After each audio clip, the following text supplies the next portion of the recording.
Hi viewers, housing loan తీసుకున్న వారందరికీ, తీసుకోవాలనుకునే వారందరికీ గుడ్ న్యూస్.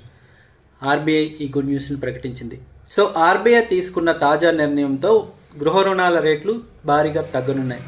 నిజంగా ఇది రుణాలు తీసుకున్న వారికి, హౌసింగ్ లోన్ తీసుకోవాలనుకున్న వారికి ఒక శుభవార్తే అని చెప్పొచ్చు. అంతేకాదు, ఈ ఏడాది ఇలా రెపో రేటును తగ్గించడం మూడోసారి. సో తాజాగా ఆర్బీఐ నిర్ణయంతో 1% వడ్డీ రేటు గృహ రుణాలపై ఖచ్చితంగా తగ్గుతుంది. ఇది చాలా మందికి బెనిఫిట్ కలిగిస్తుంది. ఎవరైతే హోమ్ లోన్స్ ను ఫ్లోటింగ్ రూపంలో తీసుకుంటారో వారికి మాత్రమే ఇది వర్తిస్తుంది. 2019 అక్టోబర్ 1 తర్వాత నుంచి ఈ ఫ్లోటింగ్ విధానం అమల్లోకి వచ్చింది. ఈ రోజుల్లో నాకు తెలిసినంత వరకు ఎవరు ఫిక్స్డ్ ఈఎంఐలు తీసుకోవట్లేదు, ఖచ్చితంగా ఫ్లోటింగ్ లోన్లే తీసుకుంటున్నారు. సో ఆర్బీఐ నిర్ణయంతో హౌసింగ్ లోన్ తీసుకున్న వారికి 2 మార్గాలు ఉంటాయి. అందులో ఒకటి, ప్రతి నెల ఈఎంఐ భారం అవుతుందంటే ఈఎంఐని తగ్గించుకోవచ్చు. అలా కాకుండా దీర్ఘకాలిక ప్రయోజనాల గురించి ఎవరైనా ఆలోచిస్తే కాల వ్యవధిని తగ్గించుకోవచ్చు, అంటే మన పీరియడ్ తగ్గించుకోవచ్చు. సో అది ఎలా అంటే ఒక ఉదాహరణతో కూడా మనం చెప్పుకుందాం. ఎగ్జాంపుల్స్ తీసుకుందాం. ఆ ఎగ్జాంపుల్ బట్టి ఎవరికి ఎంత తగ్గుతుంది అనేది లెక్కలతో సహా చూపిస్తే ఇక్కడ ఒకసారి చూడొచ్చు. లోన్ ఎలా క్యాలిక్యులేట్ చేస్తారు, దీన్ని ఎంతవరకు మనకు తగ్గుతుంది తాజాగా ఆర్బీఐ నిర్ణయం అనేది కొన్ని ఉదాహరణలు చూద్దాం.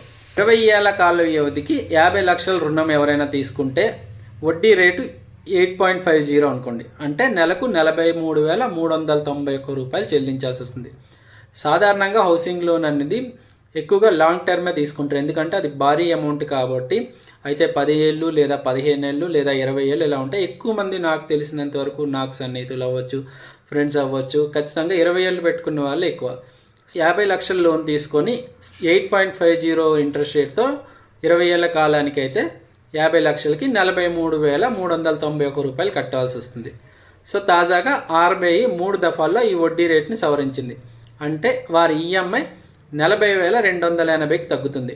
అంటే నెలకు దాదాపు 3,000 పైనే మనకి ఆదా అవుతుంది. సో ఓవరాల్గా చూసుకుంటే 240 నెలల కాలానికి, అంటే 20 ఏళ్ళు అంటే 20 × 12 240 నెలలు.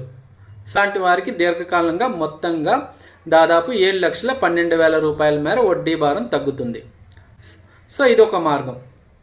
సో ఈఎంఐ కాకుండా మేము నెలల వ్యవధిలో తగ్గించుకుంటామంటే వారికి ఎలా బెనిఫిట్ ఉంటుంది అనేది ఒకసారి చూద్దాం.